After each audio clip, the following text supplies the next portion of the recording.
Olá, tudo bem, gente? Ontem eu estava na Grécia, né? Pois eu dei um pulinho aqui para um lugar que é geograficamente distante da Grécia, né? Mas filosoficamente nem tanto. E é sobre isso que a gente vai falar hoje. Eu estou aqui num templo budista em homenagem a esse sujeito ali atrás de mim, que não é o Buda original, né? Muita gente confunde ele com o Buda. O Buda original foi um príncipe indiano chamado Siddhartha Gautama, que viveu no século 6 antes de Cristo. O sujeito aí se chama Putai ou Butai. Foi um monge budista chinês, né, um grande andarilho, um grande divulgador das doutrinas budistas, mas ele era um sujeito gordinho e brincalhão, e isso o caracterizou muito.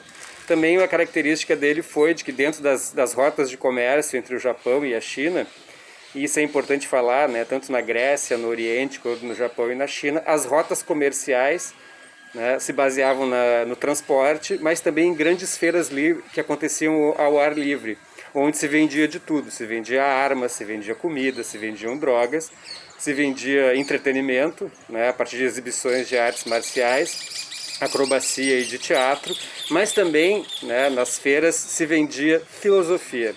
A filosofia, né, na época antiga, ela era também uma espécie de entretenimento, né?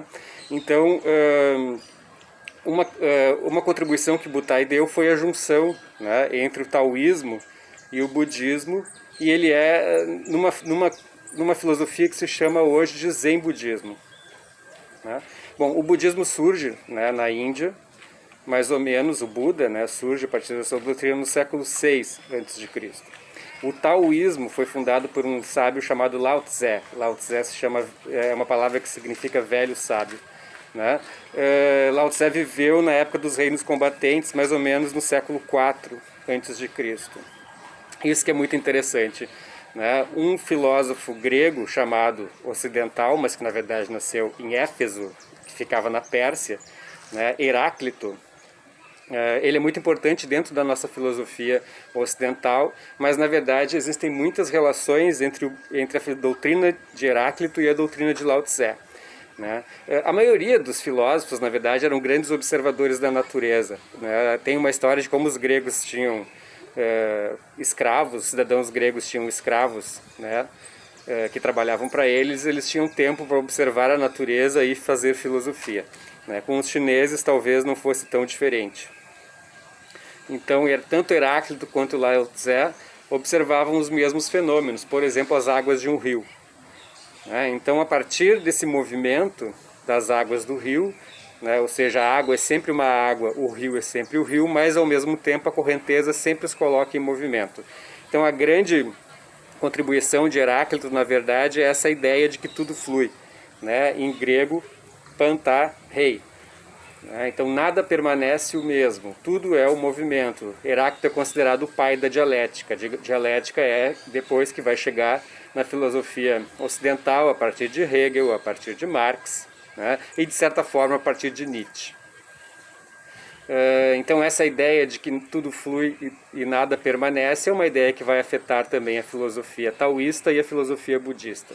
Na filosofia taoísta, tudo faz parte também do mesmo movimento. A ideia do Tao, que se divide em dois princípios opostos, e o que interessa nesses princípios opostos é o movimento, é o fluxo. Então, o primeiro dia do verão é o dia mais longo, mas os dias começam a encurtar. Assim como acontece no primeiro dia do inverno, quando existe o dia mais curto do ano e a noite mais longa, e os dias começam a ficar mais longos. Nada permanece, e na verdade tudo é uma relação entre o mesmo e o outro. Um grande leitor de Heráclito, Buda e Lao Tse foi um filósofo muito importante chamado Nietzsche.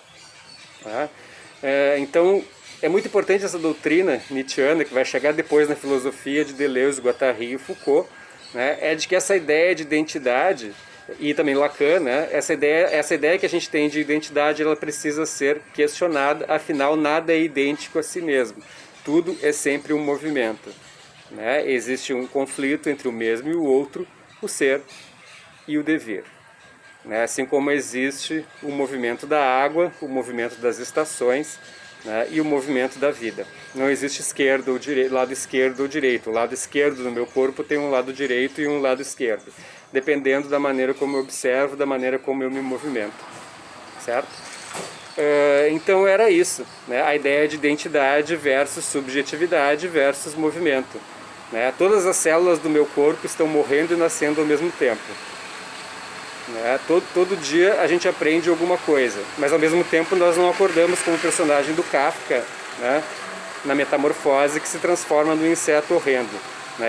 Amanhã eu vou acordar sendo um Fábio diferente, mas ao mesmo tempo tem algo que me diz que eu sou Fábio, ou outras pessoas, ou eu mesmo. Essa é a dialética, na verdade, entre o mesmo e o outro. Certo? Muito obrigado e um grande abraço.